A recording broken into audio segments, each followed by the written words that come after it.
les médecins. Elle n'a pas regardé à ce verdict-là. Mais il a écouté des choses qui ont effacé toutes les paroles négatives qu'elle avait toujours écoutées. On lui disait, tu es impur. Selon la religion juive, il n'y a même pas un seul serviteur qui peut venir dans ta maison. Parce que ta maison est souillée. Toi-même, tu es souillé. Personne ne peut s'approcher de toi. Personne ne peut même oser imposer la main sur toi, prier pour toi afin que tu aies la guérison. Alléluia. Mais ce qui a tout changé, c'était ce qu'elle avait entendu. Et j'ai donné hier, plus ou moins, ou approximativement, ce que la femme avait écouté. Elle avait écouté quelque chose du genre, que Dieu a oint un homme qui s'appelle Jésus de Nazareth, qui va de lieu en lieu, n'est-ce pas, guérissant tous ceux, pas quelques-uns, mais tous ceux qui sont sous l'empire du diable. Elle a compris que le mal qu'elle vivait avait pour origine le diable. Et qu'est-ce qu'elle a fait? Elle a commencé à suivre Jésus. Elle a regardé à gauche, à droite, par où il est passé. Parce qu'on dit, il va de lieu en lieu, guérissant. Il guérissait pourquoi? Parce qu'il était oint du Saint-Esprit et de force, en train de guérir tous ceux qui sont sous l'empire du péché.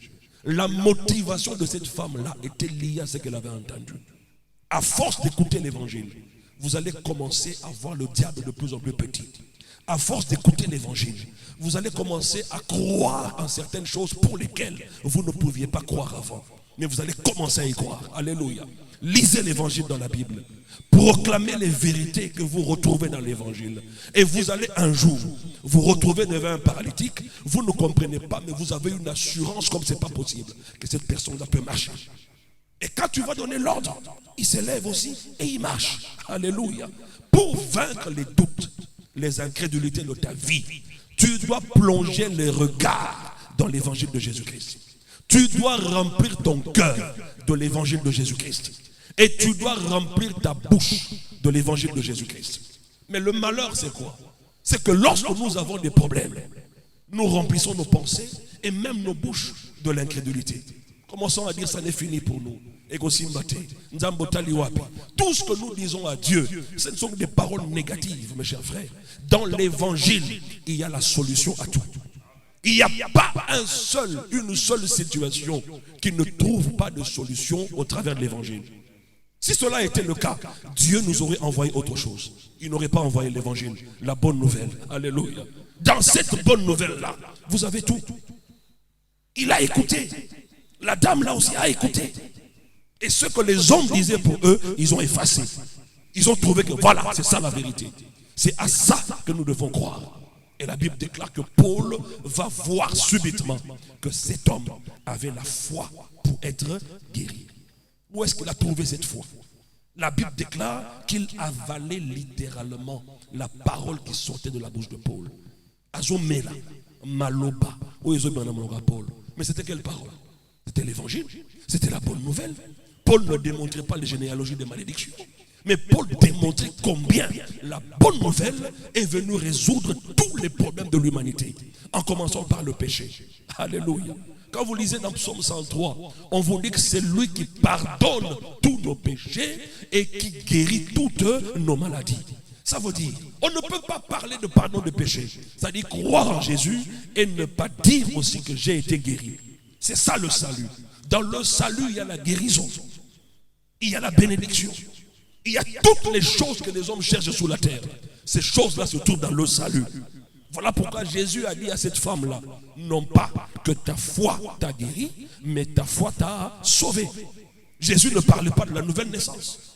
Parce que si Jésus lui avait dit, ta foi t'a guéri, elle serait guérie, mais elle resterait pauvre. Alléluia. Elle aurait des problèmes dans la société. Les gens auront cru, vous savez, quand quelqu'un a le coronavirus aujourd'hui, même s'il vous dit que c'est fini, il a pris des produits, eh ben, on a toujours une petite distance, hein, n'est-ce pas? On a peur, on se dit peut-être que... Maintenant, imaginez à cette époque-là, une femme qui verse le sang comme ça, elle était impure. Qui pouvait s'approcher? Personne ne pouvait s'approcher. Mais Jésus a dit, ta foi... Non, ce n'est pas la puissance qui est sortie de moi. Je répète ça pour que ça rentre bien dans ta tête. Jésus n'a pas dit que c'est la puissance qui est sortie de moi qui t'a guéri. Mais c'est ta foi qui t'a guéri. Alléluia. Et il utilise le terme sauver. Sauver, ça veut dire que Jésus a restauré cette femme-là en tout et pour tout. Non seulement elle a été guérie, mais elle avait perdu beaucoup d'argent auprès des médecins. Dans le sauver, là, le salut, il y a aussi la restauration financière. La femme qui était marginalisée dans la société, elle est redevenue fréquentable. Dans le salut, là, il y a toutes ces choses-là. Mais si Jésus avait dit seulement, tu es guéri, elle serait guérie, oui, mais elle resterait pauvre, parce qu'elle avait perdu tout ce qu'elle avait. Mais Jésus, sachant de quoi la femme avait réellement besoin, est allé au-delà même de sa demande. Elle voulait une guérison, mais le maître, quand il opère, c'est toujours au-delà de ce que nous demandons et de ce que nous pensons.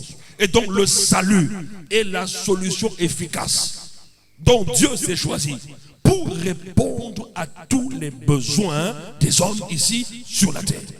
Et donc écouter Dieu et pratiquer, mes chers frères, c'est le principe au travers duquel nous avons la réussite et le succès. Si vous n'écoutez pas, vous n'aurez pas de solution. Alléluia. Mais il y avait la loi de Moïse, non, à cette époque-là. Mais pourquoi cette femme n'est pas allée lire?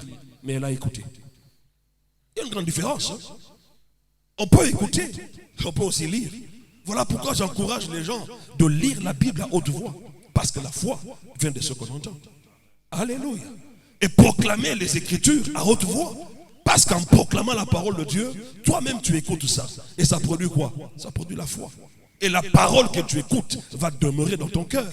Et tu donnes en ce moment-là au Saint-Esprit les moyens de sa politique. Parce qu'il va utiliser cette parole-là pour apporter des solutions dans ta vie. Quand tu te soustrais de la parole de Dieu, tu te soustrais aussi des solutions. Il n'y a pas de solution divine sans la parole. Il n'y en a pas, ça n'existe pas. Alléluia. C'est ainsi qu'on insiste. Il faut écouter la parole, il faut écouter. Nous insistons sur ça. Parce que le plan de Dieu pour notre victoire est fondé sur ce principe-là. Écouter et pratiquer. Maintenant, pour écouter, il faut passer du temps dans sa présence. Alléluia. Si vous voulez développer votre écoute, prenez le temps. Il faut payer ce prix-là dans la présence de Dieu. Ah oui. Prenez 2 heures du temps, 3 heures dans sa présence. En train de prier en esprit particulièrement. Pourquoi? Parce que quand tu pries en esprit, tu pries en langue, tu permets à ton esprit de devenir flexible. D'écouter avec facilité la voix de Dieu. Parce que nous écoutons Dieu non pas à partir de l'âme ou du corps, mais nous l'écoutons à partir de notre esprit. Si vous voulez avoir accès aux vérités cachées de Dieu qui vont changer votre vie, il faut d'abord privilégier les choses de l'esprit. Dans ton âme, tu es conscient que tu es un homme, au masculin ou au féminin. Tu es convaincu que là, c'est le monde physique qui m'entoure. Est-ce que tu comprends ça? Le corps ne peut te donner une autre information que des choses que tu vois, que tu touches, que tu goûtes. Mais les choses censées changer ta vie, il n'y a que ton esprit qui peut les percevoir.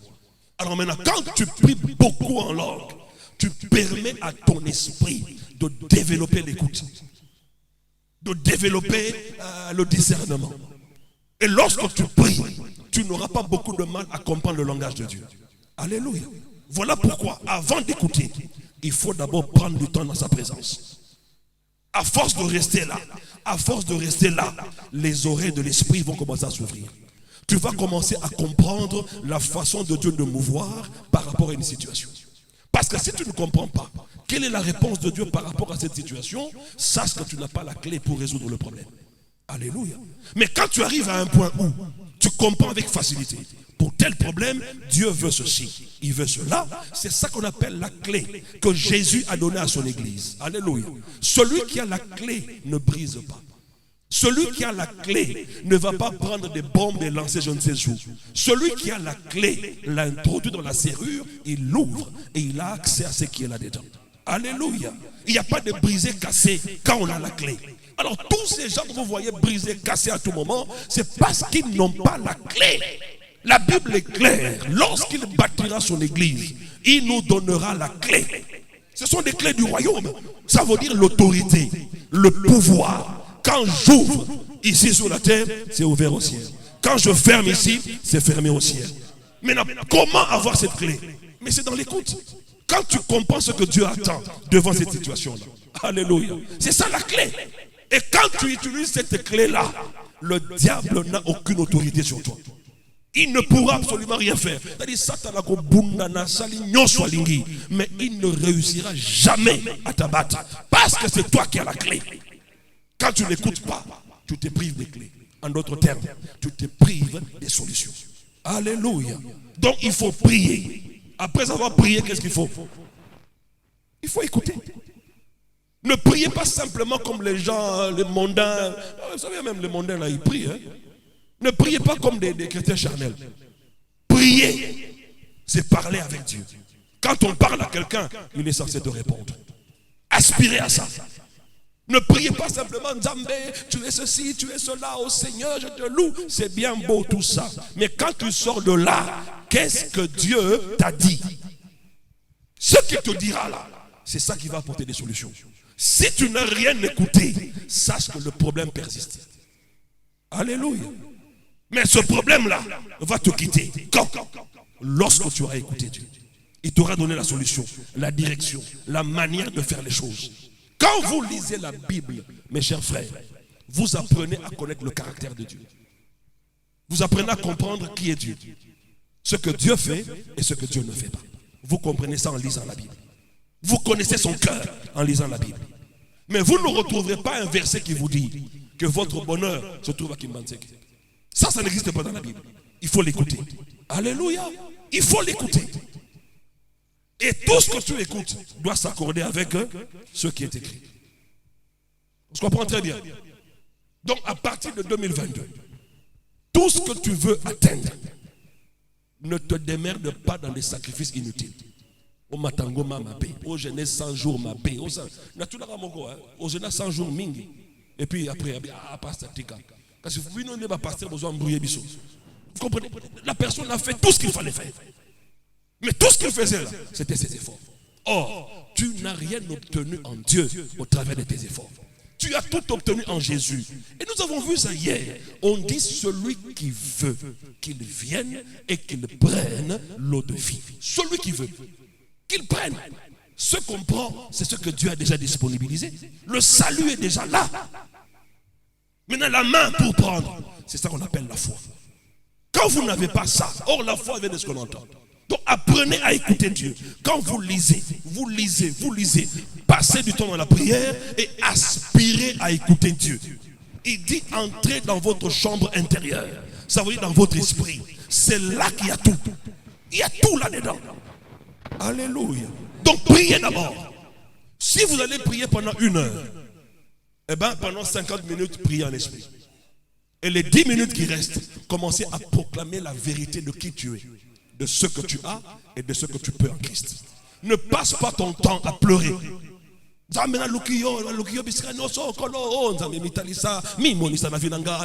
c'est pas prier ça. Dieu n'exauce pas les pleurs. Il n'exauce pas vos lamentations. Dieu répond à sa parole. Quand tu es dans sa présence, cherche à atteindre Dieu. Ne va pas satisfaire tes passions et tes soucis. Non, tu n'auras aucune réponse. Absolument rien. Alléluia. Prends le temps de prier. Prier en esprit, pourquoi? Parce qu'il y a des choses que tu dois vivre. Or, la Bible déclare ceci. 1 Corinthiens chapitre 2 à partir du verset 9. 1 Corinthiens 2, 9. Il y a des choses que tu veux vivre. Mais on dit que ces choses-là, l'œil ne l'a pas vu. L'oreille ne l'a pas entendu. Et c'est même pas monté au cœur de l'homme. Et on dit que ce sont des choses que Dieu a préparées pour ceux qui l'aiment. Ça veut dire que quand amour prépare quelque chose, ça n'a jamais été des mauvaises choses. Est-ce que vous comprenez? Donc tu peux déjà te dire que Dieu m'a préparé des bonnes choses. Maintenant, comment avoir accès à ces choses? Mais ces choses-là, c'est le salut. On a démontré ça hier. Il y a tout pleinement dans le salut. Tu ne peux pas dire que j'ai reçu Jésus. Jésus est en moi, et puis tu dis je n'ai pas la paix. Pour avoir la paix, je dois aller la demander quelque part. Ou bien implorer Dieu. Seigneur, donne-moi la paix. Seigneur, donne-moi la paix. C'est pareil avec l'argent. Quand tu as Jésus en toi, tu es béni financièrement. Maintenant, il y a des principes que le royaume a établis pour mettre ton salut en action. On a vu ça hier, n'est-ce pas? Le salut doit se mettre en action. Ça veut dire que tout ce qui est contenu dans le salut doit se manifester. Mais c'est la foi qui va te permettre de manifester cela. Et ce sont des bonnes choses que Dieu a préparées. L'œil n'a pas vu ça. L'oreille n'a pas entendu cela. Tout ce que mes oreilles entendent dans ce monde, c'est qu'il y a Covid-19. Ce que mes oreilles entendent, c'est que bon, il paraît que le gouvernement, finalement, les impieux y sont arrivés. C'est ce que tu entends. Ça, c'est la bonne nouvelle. Alléluia. Et là, dans les réseaux sociaux, silence radio, personne ne dit merci. Personne ne dit merci. Mais quand c'était pas venu, c'est tout le monde qui parlait, qui écrivait. Quelle ingratitude ce peuple. C'est pas possible. C'est pas possible. Et c'est comme ça que nous sommes ingrats même devant Dieu, à l'égard de ce qu'il fait pour nous. C'est des choses que l'œil n'a pas vues, que l'oreille n'a pas entendues, et qui ne sont pas montées au cœur de l'homme. C'est-à-dire, mes yeux naturels ne peuvent pas les voir. Et ce qui veut dire que ce que je ne vois pas ne veut pas dire que ça n'existe pas. D'accord? Ce n'est pas monté au cœur de l'homme. Ça veut dire que mon cœur naturel n'est pas en mesure de croire que la guérison a déjà été disponibilisée. Dans mon cœur naturel, au travers de mes oreilles, tout ce que j'entends, c'est quoi? C'est que la guérison, c'est dans un hôpital. C'est tout ce que ma tête sait. Et pourtant, ce n'est pas ce que la Bible déclare. Dans ce que Dieu a préparé dans son amour, il y a aussi la guérison. Maintenant, comment avoir accès à cela? La Bible dit, au verset 10, qu'il nous a donné le Saint-Esprit. Pourquoi? Qui connaît le texte? Il nous a donné l'Esprit afin que nous connaissions. Non, ça c'est vers la fin. Hein? Non, il faut donner le texte. Parce qu'il y a une clé là-dedans. Je te permets de tricher. 1 Corinthiens 2, verset 10. Qu'est-ce qui est dit là-dedans? Pour? Oui, tu es sur la bonne voie. Continue. Ah, car l'Esprit sonde tout. Même les profondeurs de Dieu. L'Esprit sonde tout. Ça veut dire même les choses les plus intimes, cachées en Dieu. Le Saint-Esprit qui habite en toi peut aller les puiser et de te les révéler. Mes yeux n'ont pas vu ça, mais je peux les voir par révélation, avec l'aide du Saint-Esprit. Ce sont des très bonnes choses. Mais alors maintenant, lorsqu'il n'y a pas collaboration entre moi et le Saint-Esprit, comment aurais-je accès aux choses les meilleures que Dieu a préparées pour moi? Comment? Il n'y a que le Saint-Esprit qui peut le faire. Et troisièmement, qu'est-ce qui va se passer? On dit lequel des hommes connaît les choses de l'homme, si ce n'est l'esprit de l'homme qui est en lui. Maintenant, le Saint-Esprit va parler à qui? À mon esprit. C'est ainsi qu'on dit que c'est l'esprit qui est censé connaître les choses qui te concernent. Pas ta tête. Pas ton diplôme. Alors maintenant, moi, ça m'étonne des fois quand quelqu'un n'a pas un diplôme, il pense qu'il ne peut pas réussir. C'est faux. Archi faux. Nous réussissons par l'esprit. Ce n'est pas par la tête.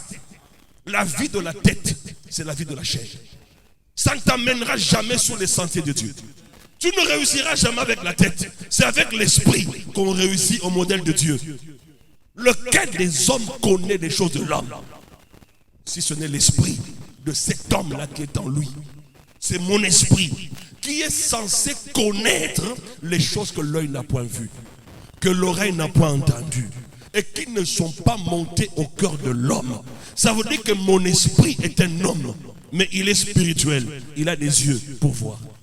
De la même manière que mes yeux physiques peuvent voir, mon esprit aussi peut voir. Alléluia. C'est le Saint-Esprit qui sonde. Il va puiser. Il prend les choses qu'il me faut. Il vient me les révéler. Maintenant, je dois les écouter, je dois les voir, je dois les discerner. Quand on dit voir, quand on dit écouter, c'est toutes ces choses-là. Discerner, écouter, avoir une sensation dans le sens de faire ceci ou cela. Ces choses-là, c'est le Saint-Esprit. Et donc tu peux dire que le Saint-Esprit m'a dit. Pourquoi? Parce qu'en te réveillant, tu as senti que tu ne veux pas sortir. Mais on ne t'a pas dit, oh, tel, il ne faut pas sortir. Hein. Dieu ne t'a pas dit ça. Mais tu as senti en toi que tu ne vas pas sortir. Et tu interprètes ça comment? Dieu m'a dit de ne pas sortir. Le langage de Dieu n'est pas comme le nôtre. Voilà pourquoi il faut développer la sensibilité spirituelle. Alléluia. Nous sommes très sensibles sur le plan physique. Mais sur le plan spirituel, il n'y a aucune sensibilité. Dieu peut être là en train de faire des choses. C'est comme ceux qui étaient à la tour de Babel. Ils construisaient la tour pour aller là-bas au ciel. Mais celui qui habite là-bas au ciel, que eux cherchaient au travers de leurs efforts, la Bible déclare, Dieu dit, descendons et allons voir les fils de l'homme. Dieu était parmi eux pendant qu'ils construisaient pour aller là-bas. Mais personne n'a ressenti la présence de Dieu. Personne n'a su que Dieu, dans sa plénitude, était là. Vous pouvez comprendre ça. Et c'est comme ça que beaucoup de gens échouent. Tu es tellement captivé dans des choses que tu as déjà arrêtées avec ta sagesse naturelle. Et tu penses que si tu ne le fais pas, tu vas échouer. Non. La sagesse des hommes ne t'amènera nulle part. Nulle part, mes chers frères. Alléluia. Le Saint-Esprit sonde les profondeurs. C'est-à-dire, il va même là où tu ne peux pas imaginer. En Dieu. Il prend des choses inimaginables et il te les révèle. Afin que toi, tu les pratiques. Et pour en arriver là, apprenez à passer du temps dans sa présence. Donc avant d'écouter, il faut d'abord prier. Ça sous-entend le temps que je passe dans sa présence. C'est là maintenant que le Saint-Esprit va puiser des choses. Et il commence à me les révéler au travers de mon esprit. Maintenant mon esprit là, il faut qu'il le dise à mon intelligence. Parce que si mon esprit reçoit des choses et te dit ce que lui a reçu, il va parler comment? Quand mon esprit est en prière, c'est quand je parle en langue. Je veux dire des mystères. Donc ça veut dire que les Makamegobongi sont des mystères. Alors il faut utiliser la partie spirituelle pour comprendre ces choses et les atteindre. Sinon ça n'ira pas. Et finalement, qu'est-ce que Dieu va dire dans ce texte-là? Il dit, vous n'avez pas reçu l'esprit du monde, mais vous avez reçu l'esprit qui vient de Dieu. Afin que vous connaissiez des choses qu'il vous a données par sa grâce. Quelles sont ces choses? Des choses que l'œil n'a point vues, que l'oreille n'a pas entendues, qui ne sont pas montées au cœur de l'homme. On dit, on vous a donné le Saint-Esprit qui n'est pas l'esprit du monde. Ok? Si vous aviez reçu l'esprit du monde, vous connaîtriez les choses du monde. Mais là, comme le Saint-Esprit est en toi, il faut qu'il y ait une séparation radicale entre toi et la manière de faire du monde. Tu comprends ça? S'il n'y a pas cette séparation-là, il est difficile que le Saint-Esprit soit à l'œuvre au travers de toi. On dit le Saint-Esprit n'est pas l'esprit du monde. Ça veut dire qu'il ne t'apporte pas la révélation mondaine. Non, mais il t'apporte des révélations liées à des choses du royaume. Et te révèle des gens en disant, tu dois les connaître. On te les a donnés. Comment? Par la grâce. J'ai reçu ça comment? Par la grâce. Ça veut dire quoi? Ça veut dire que c'est gratuit. Alléluia. Bon, maintenant, pourquoi je vais donner des offrandes de je ne sais quoi pour obtenir des choses? Il n'y a qu'une seule offrande qui a permis à Dieu de vider son dépôt et le déployer sur ceux qui vont croire en Jésus. Ce sacrifice-là, c'est Christ Jésus. Il n'y a rien d'autre. Il n'y a rien d'autre. Alléluia. Vous ne pouvez pas donner à Dieu le prix du rachat. Le rachat des âmes des hommes coûte cher et n'aura jamais lieu. Il a fallu seulement le sang de Jésus. Vous comprenez, mes frères? Et quand vous lisez 1 Pierre, là où on dit vous avez été délivrés de la vaine manière de vivre, on parle d'un agneau qui avait été immolé avant la fondation du monde. Est-ce que vous ne voyez pas que la solution de Dieu est venue avant les problèmes? On dit l'agneau a été immolé avant la fondation du monde. Moi, n'empathé. À Sakoufane Kouloussou, avant que tu m'occupes banda. Avant que tu m'assoles Kouloussou banda, il y a Sakoufane Kouloussou. Il avait déjà précédé tous les problèmes de l'humanité. Voilà pourquoi, pour avoir la foi, il faut écouter des choses en rapport avec ce que Christ a fait. Pas autre chose. Ce sont des choses qui vont vous distraire. Voilà pourquoi j'insiste, mes frères. C'est avec raison que nous insistons sur le fait d'écouter et de poser des actions correspondantes. C'est ce que le plan de Dieu nous révèle pour avoir la victoire, le succès et ainsi de suite. Donc il faut prier, écouter, pratiquer. Et la réponse c'est quoi? La victoire. Alléluia. Cette équation, il faut la voir encore en 2022. Prier, plus écouter, plus pratiquer. Pratiquer quoi? Ce que tu as écouté. Ça donnera quoi? Le succès, la réussite. Ça te donnera le triomphe. Alléluia. Vous allez manifester par conséquent le genre de vie de Dieu. Quand vous allez vivre dans votre vraie nature. Vivre comme Dieu. Ce genre de vie de Dieu. En fait, c'est vivre comme Dieu sur la terre. Avec les difficultés, avec les problèmes. Mais malgré cela, vous allez manifester la vie du ciel sur la terre. Malgré les difficultés. Si vous respectez cette formule-là, alléluia. C'est-à-dire, prenez le temps tous les jours dans la prière. Et cette prière-là, ce n'est pas pour obtenir un pantalon, une robe, une perruque. Non, non. Mais c'est pour se familiariser avec Dieu.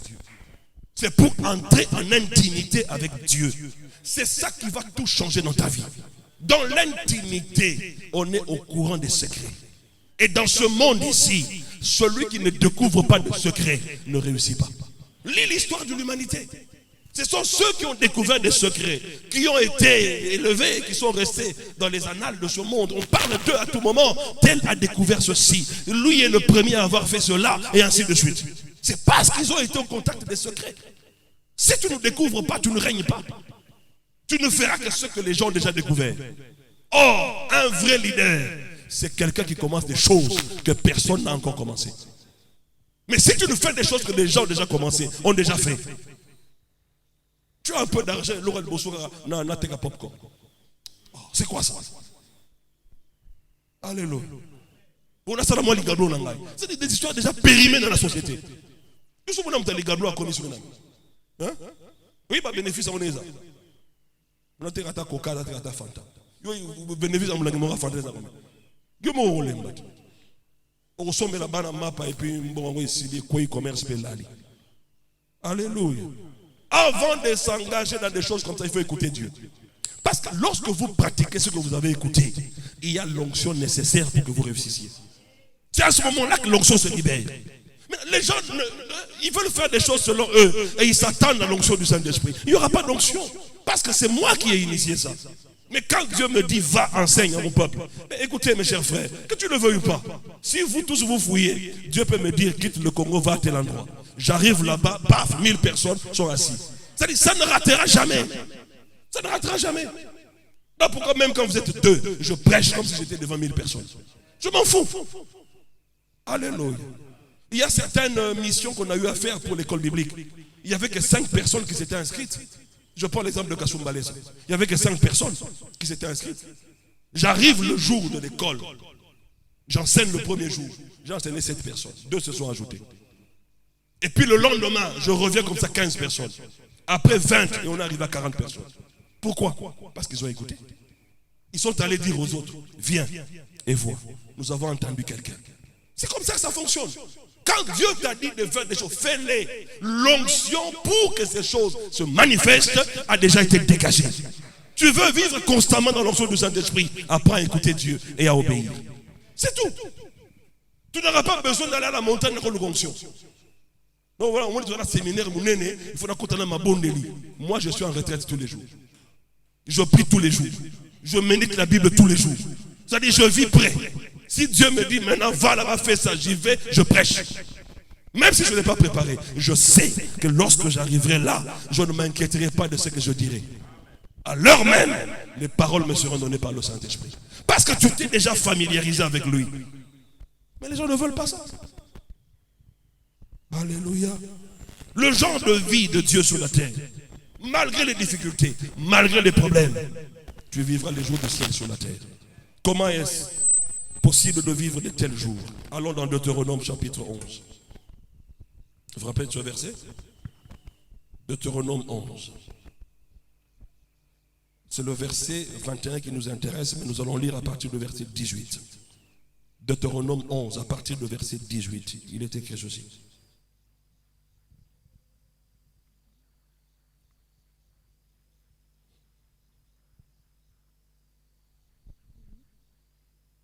Mettez dans votre cœur et dans votre âme ces paroles que je vous dis. Mettez où ça? Dans votre cœur et dans votre âme ces paroles que je vous dis. Votre cœur, c'est quoi? C'est l'esprit. Ah oui. Lorsque la parole commence à produire des effets, c'est parce que cette parole a été inscrite dans l'esprit. Tu comprends? Lorsque la parole est dans l'âme, elle va aider ta pensée à s'accorder avec la pensée de Dieu. Mais une fois que cette parole-là est inscrite dans ton esprit, c'est la parole qui sort de l'esprit qui produit des effets. C'est ça la loi de la nouvelle alliance. Il dit, je ferai une nouvelle alliance avec vous. Et il donne les caractéristiques. Il dit, ça ne sera pas comme l'alliance que j'ai eu à faire avec Israël. Mais cette alliance nouvelle-là, c'est que j'inscrirai mes paroles dans votre cœur. Et c'est comme ça que je serai Dieu dans votre vie. Être Dieu, quand Dieu est Dieu dans ta vie, c'est lorsque tu commences à être conduit par Dieu. Dieu devient réellement ton bon berger. Et ça commence par quoi? La parole inscrite dans le cœur, dans ton esprit. Mais à côté de cela, il faut que ton âme aussi commence à se renouveler. Parce que c'est là qu'il y a des pensées mondaines. C'est là que tu crois au modèle des hommes naturels. Mais pour que tu commences à penser à la hauteur de Dieu, il faut que ton âme aussi reçoive la même parole. On dit, tu dois mettre. Ce n'est pas le travail de Dieu, c'est ton travail. Tu dois mettre. Comment? En lisant, en méditant, en déclarant, en pratiquant la parole. C'est comme ça que la parole va commencer à s'inscrire dans ton cœur. Si tu ne le fais pas, il n'y aura pas de résultat. Allons-y, maman. Mettez dans votre cœur et dans votre âme ces paroles que je vous dis.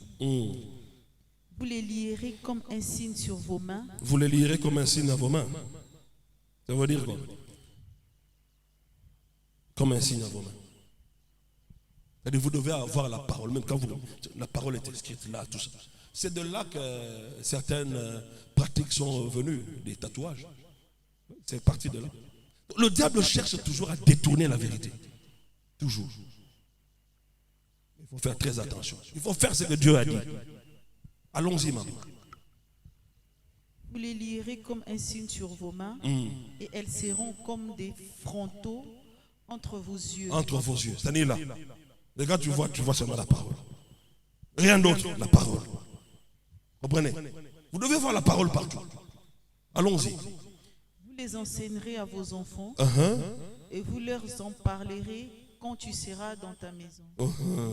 Maintenant, ici c'est la clé. Pour que mes enfants bénéficient de la même grâce, qu'est-ce que je dois faire? Je dois en parler à mes enfants. Allons-y.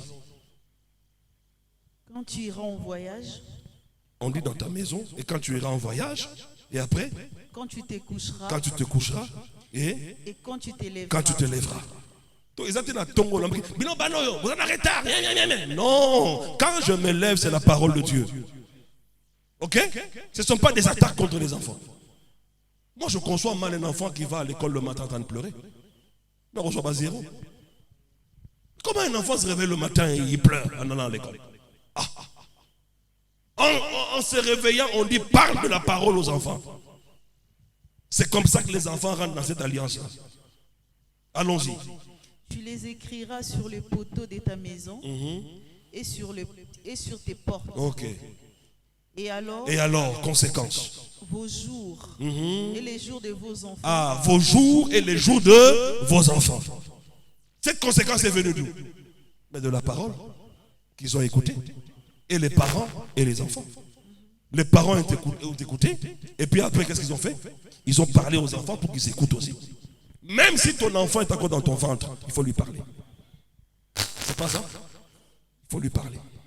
Pourquoi un enfant, des fois, quand il est né, il a tendance à s'accrocher à certaines personnes autour de lui?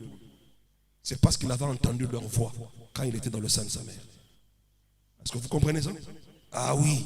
Quand ton enfant est là-dedans, il faut lui parler. Il faut lui parler. Des paroles de Dieu. Parce que déjà, dès le sein maternel, le diable l'a déjà pourri. Maintenant, il faut que la parole commence déjà à faire le travail. Et de telle manière, quand il grandira, il commence à dire papa, maman, que cet enfant-là déclare déjà. Quand je confesse de ma bouche le Seigneur Jésus-Christ. Comprenez? Il confesse Romains 19. Vous l'avez préparé depuis le sein de sa maman. Ce ne sont pas des histoires. Elle est enceinte, vous vous battez tous les jours. Vous vous insultez tous les jours. Maintenant, déjà, cet enfant-là est enfant de Satan depuis le sein de sa mère. Maintenant, quand il va sortir, vous pensez que les premières paroles seront lesquelles? Des insultes? Alléluia. On dit vous et vos enfants. On dit alors vos jours et les jours de vos enfants, dans le pays que l'Éternel a juré à vos pères de leur donner, seront aussi nombreux que les jours des cieux le seront au-dessus de la terre. En d'autres termes, vous allez vivre les mêmes jours du ciel. Où ça? Pourquoi? Parce que vous avez écouté la parole de Dieu. Mais si vous ne l'aviez pas écouté, vous allez vivre les jours de la terre sur la terre. Ah oui? Quand l'impiaque arrive, tu es fauché. Alléluia. Quand on dit il n'y a pas chanchard, toi aussi tu ne vois pas chanchard. Il faut voir dans les chambres froides. Aujourd'hui c'était terrible. Alléluia. C'était terrible, je vous dis. C'est comme s'il y avait la famine dans ce pays. Et pourtant tous les jours aussi nous mangeons. Alléluia. Mes chers frères, tout au long de la Bible, Dieu n'a demandé qu'une seule chose à son peuple. C'était quoi? Écoutez-moi et faites ce que je vous dis. Tout a commencé depuis le commencement, c'était comme ça. Écoutez-moi et faites ce que je vous dis. C'est tout. Même dans la nouvelle alliance, c'est le même principe.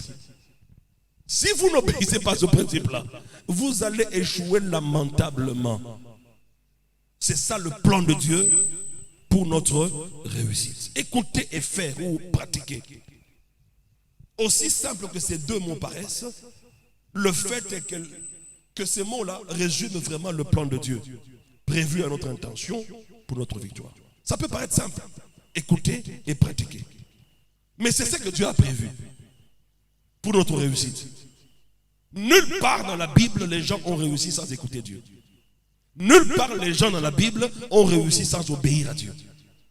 Et donc si quelqu'un prétend aimer Dieu, vous devez savoir que aimer Dieu et obéir à Dieu, ce sont deux choses indissociables. Vous ne pouvez pas prétendre aimer Dieu et ne pas obéir. Si vous n'obéissez pas, ça veut dire que vous n'aimez pas Dieu. C'est comme quelqu'un que papa appelle. Ok? Appelle Donali. Et puis il dit oui j'arrive. Mais il ne vient pas. Qu'est-ce que papa va dire? Toi je t'appelle, tu ne réponds pas. Mais j'avais dit j'arrive. Mais pourquoi papa dit que tu ne réponds pas? Parce que tu n'as pas obéi à son appel. Vous ne pouvez pas dire que vous aimez Dieu si vous n'obéissez pas. Aimer Dieu et obéir marchent ensemble. Vous ne pouvez pas dissocier cela. Cette vérité est clairement démontrée, mes chers frères, depuis le commencement. Premièrement, maintenant suivez attentivement. Tout ce que Dieu fit, lui-même en le regardant, qu'a-t-il dit? Ceci est bon et même très bon. Tout ce qu'il a fait. Ça veut dire que l'intention de Dieu pour toi, l'homme, n'a jamais été de te faire du mal. Parce que tout ce que Dieu avait créé, il dit lui-même en le regardant. Est-ce que tu peux imaginer Dieu a regardé tout ce qu'il a créé à Éden. Il dit c'est bon et il ajoute c'est même très bon. Ça veut dire que son intention n'a jamais été que tu échoues. Son intention n'a jamais été qu'en obéissant à ce que lui a fait, que toi, tu ne réussisses pas. Dieu veut que tu réussisses à tous égards. Voilà pourquoi il dit c'est bon. Faites ce que moi j'ai fait là. Obéissez à cela. À Adam, voilà. Tout ce que j'ai fait là, c'est bon pour toi. Il n'y a rien là-dedans pour te tuer. Il n'y a rien là-dedans pour que tu échoues. Mais là où tu vas commencer à échouer, c'est lorsque tu vas désobéir. Donc la première chose, retenez depuis le commencement, c'est que Dieu dans tout ce qu'il a fait, lui-même témoigne que ceci est bon.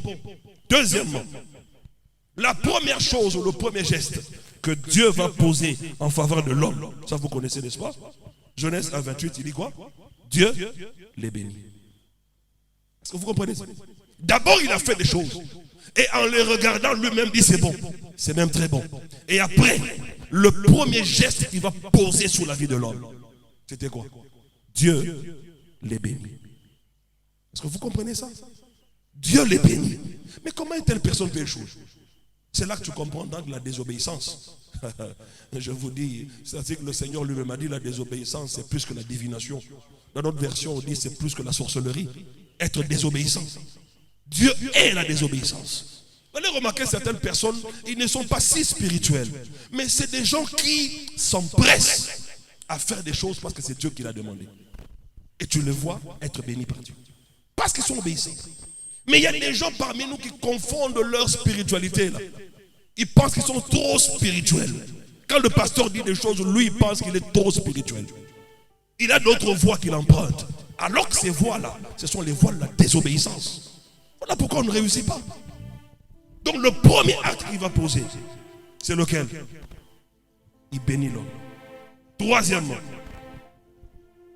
puisque la bénédiction était déjà dans l'homme, c'est-à-dire les capacités de Dieu. Ok? C'est comme le salut.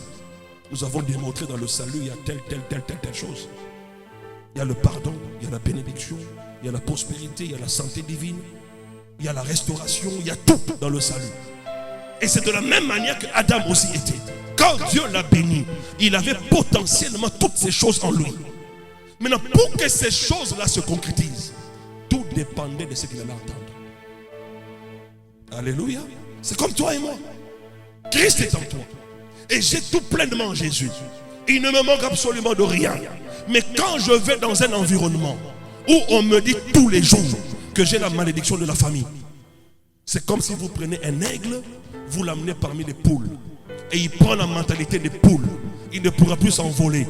Bien que la bénédiction de Dieu est en toi, en Jésus-Christ. Mais ce qu'on te dit chaque matin, chaque midi, chaque soir, ce que tu écoutes là, va déterminer la manière dont ce que tu as déjà reçu va se mettre en action. Philippiens 2, 12 à 13, on l'a vu hier. Il faut pratiquer votre salut. Il faut mettre votre salut en action. Ça veut dire que dans le salut, il y a toutes choses. Toutes les meilleures choses que Dieu a préparées pour l'homme. C'est ça qu'il a fait à Éden. Il dit c'est bon et c'est même très bon. Et d'ailleurs, je te bénis. C'est-à-dire je te donne la capacité de jouir de toutes ces bontés. Mais la troisième chose, tout dépendait de ce que Adam allait écouter. S'il écoute les bonnes choses, eh bien, il va avoir la foi en ce que Dieu lui a déjà donné. Il va les vivre. Mais s'il écoute le mensonge, vous connaissez l'histoire et ce qui est arrivé à Adam et Ève. Tout dépendait donc de ce que Adam allait écouter. Maintenant, suivez attentivement encore. Les premières paroles que Dieu a eu à dire à l'homme, c'était quelle parole? La première fois que l'homme a écouté Dieu, Dieu lui a dit quoi? Sois fécond, multiplie, remplis la terre, domine et assujettis. Voilà les premières paroles que l'homme a écoutées. Ça a boosté sa foi. Alléluia. La première fois que Dieu parle à l'homme dans la Bible, alléluia, qu'est-ce que Dieu lui a dit? Il lui a donné les dérivés de la bénédiction. Parce que être fécond, se multiplier, remplir la terre, dominer et assujettir, ce sont les dérivés de la bénédiction. C'est-à-dire ça sort de la bénédiction. C'est-à-dire quand tu es béni, tu es fécond. Ah oui, tu ne peux pas être stérile. Tu dois dominer, tu dois assujettir. Il n'y a pas une seule situation qui va te dépasser. Toutes ces choses-là sont dans la bénédiction. Maintenant, qu'est-ce que j'écoute? Pour que ce que Dieu m'a donné trouve tout son sens, je dois prendre maintenant connaissance de chacun des éléments que Dieu a placés déjà en moi, en Jésus-Christ. Si j'ignore ces choses-là, la Bible déclare que je commence à périr. Je ne meurs pas, on ne m'enterre pas. Mais je vis une vie dans laquelle je suis un échec. Je suis une déception. Je suis tout le temps malade. Je n'arrive pas à vivre ce que j'ai. Mes chers frères, ce ne sont pas des choses qui sont cachées quelque part. Elles sont en toi. Parce que la Bible déclare qu'en Jésus vous avez été bénis. C'est de la même chose que Adam au commencement. Maintenant, qu'est-ce qu'il a entendu? Dieu lui parlait. Qu'est-ce que Dieu lui a dit? Sois fécond. Et quand il écoute ça, c'est-à-dire il prend connaissance de ses capacités. Il prend connaissance du style de vie qu'il est censé vivre. Mais Dieu ne lui a pas dit Adam, attention, il y a les serpents. Non, il n'a pas fait allusion au diable. Alléluia. Parce que la domination qu'il avait reçue, l'assujettissement qu'il avait là, suffisait pour vaincre le serpent pour l'éternité. Il fallait que lui obéisse. Alléluia. Et les premières paroles que l'homme a écoutées de la part de Dieu, ce sont les mêmes paroles que Dieu a dites. Dieu a dit quoi? Fécond, multiplie, remplis, domine, assujettis. Et l'homme a entendu quoi? Fécond, multiplie, remplis, domine, assujettis. Est-ce que vous avez entendu? C'est ça qui a permis à l'homme de jouir de ce que Dieu avait déjà placé en lui. Pas autre chose. Alléluia. Quatrièmement, La première chose que l'homme devait comprendre de Dieu avant d'entreprendre toute chose, c'était quoi? C'était qu'il est béni. Ah oui, c'est la première chose qu'il devait comprendre. Non, Dieu n'a pas, non, il n'a pas mis côte à côte bénédiction et malédiction. Ces choses-là, j'ai mis devant toi la vie et la mort. La bénédiction et la malédiction sont venues après le péché. Mais avant que l'homme pêche, Dieu n'a jamais mis côte à côte la bénédiction et la malédiction. De sa bouche ne sortait que bénédiction et les dérivés de la bénédiction. La première chose que l'homme devait comprendre avant de faire un pas avec le Seigneur, c'était la bénédiction. Il devait comprendre qu'il est béni. Ça veut dire qu'il a la capacité même de vaincre le serpent. Alléluia. Même si on ne lui avait pas dit, le jour où il aurait rencontré le serpent, il se serait souvenu de ses paroles s'il les avait gardées dans son cœur. Il allait comprendre que cet homme-là, ce serpent veut m'égarer de la bonne voie. Alors, je dois utiliser ce que Dieu m'a donné. Dominer et assujettir. Mais lui, il n'a pas utilisé ça. Ça dit, il s'est détourné de la parole. Ce qu'il avait écouté, il n'a pas gardé ça dans son cœur. Et il s'en est suivi de la malédiction. Alléluia. Donc, quatrièmement, la première chose que l'homme devait comprendre de Dieu, avant d'entreprendre toute autre chose, c'était la bénédiction. Il devait comprendre qu'il est béni. Et pour la première fois que le mot bénédiction est employé dans la Bible, elle fait référence à quoi? À l'équipement. Ah oui, l'équipement de Dieu. Dieu nous a équipés des choses. Et il appelle toutes ces choses-là quoi? La bénédiction. Est-ce que tu peux comprendre ça? Ça fait allusion à la capacité. Ça fait allusion à l'aptitude. La bénédiction donc, ce sont des choses que Dieu a placées en toi. Et la capacité de les vivre. C'est déjà en toi. Maintenant, pour que cela se mette en action, tout dépend de ce que tu écoutes. Parce que la foi vient de ce que l'on entend. Or, la foi vient seulement te révéler ce que Christ a déjà fait. Ta foi n'apporte pas des choses nouvelles. Non, tout est déjà en Christ. On ne peut pas réinventer la roue. Tout est en Christ. Maintenant, quand j'ai la foi, je commence à voir des choses déjà préparées. Mon cœur commence à croire en des choses que l'œil n'a pas vues, l'oreille n'a pas entendu. Même dans mon environnement, les gens n'ont jamais compris ça. Mais mon cœur comprend certaines choses. Des fois, j'ai peur de le dire aux gens. Certains vont me traiter de fou. Alléluia. Je préfère les garder pour moi. Je préfère les garder pour moi. Parce que s'il y a une situation difficile qui vient, celui qui n'est pas fermé, il va aller dire à l'autre. Tu ne comprends pas qu'il y a des saisons qui me préparent à entrer dans mon héritage véritablement. Et tu veux commencer à parler à gauche, à droite, des choses qui n'ont aucun sens. Alors pour que tu ne pêches pas contre moi et contre le ciel, je préfère me taire. Alléluia. Alléluia. Au moment de la création, Dieu n'a presque pas parlé de la malédiction. Du fait que la malédiction n'était pas son idée. Ce n'était pas sa pensée. Encore moins son plan. Donc Dieu n'en a pas presque pas parlé. Dieu n'a pas suscité la malédiction. Et la malédiction ne faisait pas partie de son plan. Mais Dieu a averti l'homme. Alléluia. Et la malédiction s'est manifestée sur la terre à cause du péché.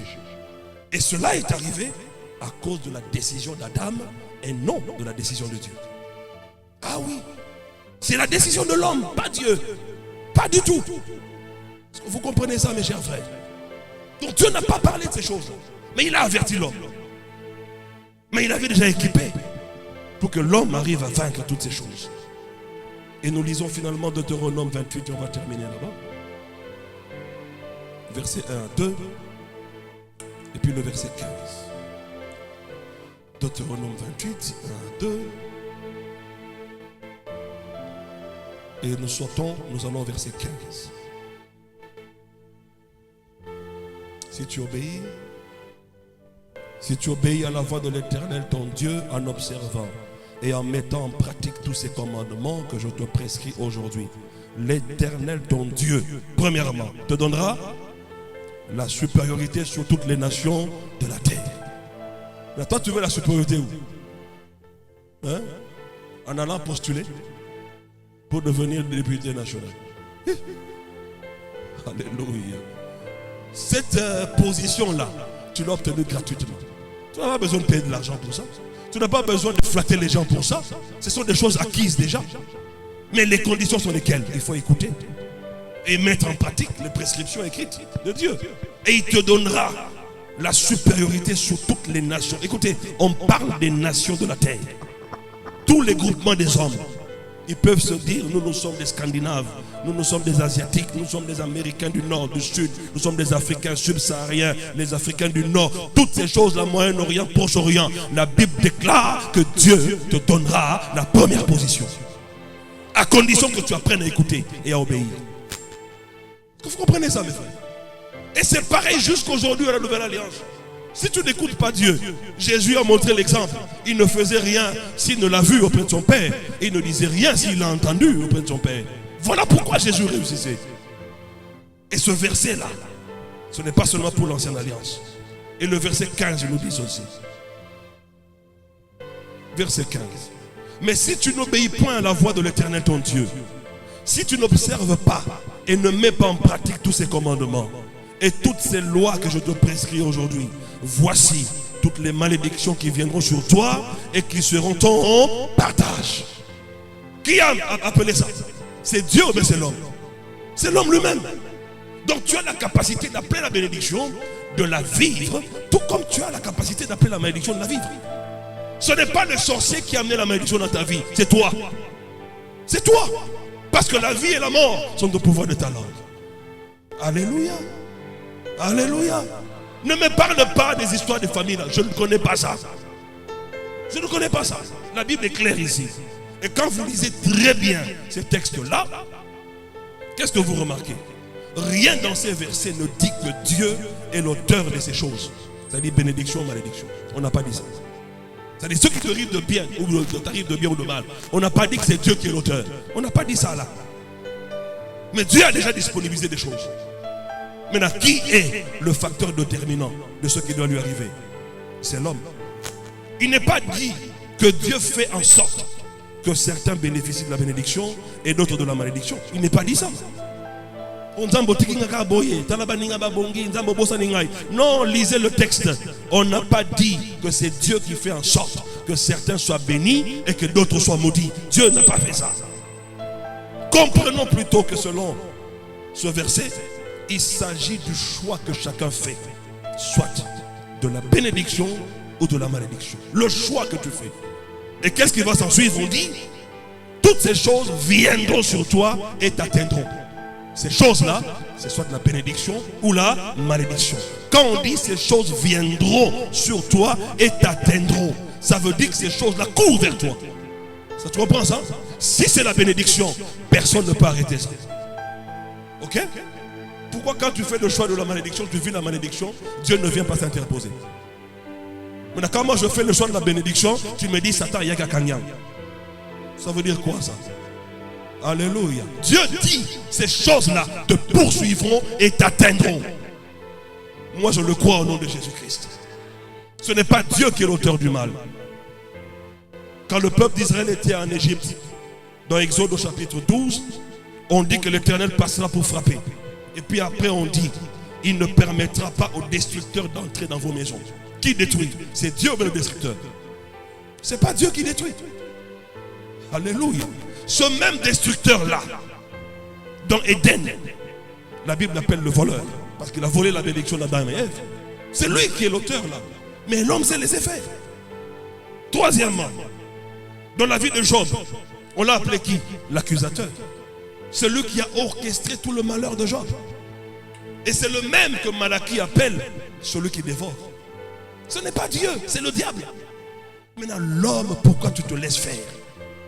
Alors que Dieu t'a béni, tu as le pouvoir d'appeler à l'existence les choses qui ne sont point comme si elles étaient. Tu as la capacité de les connaître. Tu as la capacité de les vivre. Mais tu es trop distrait.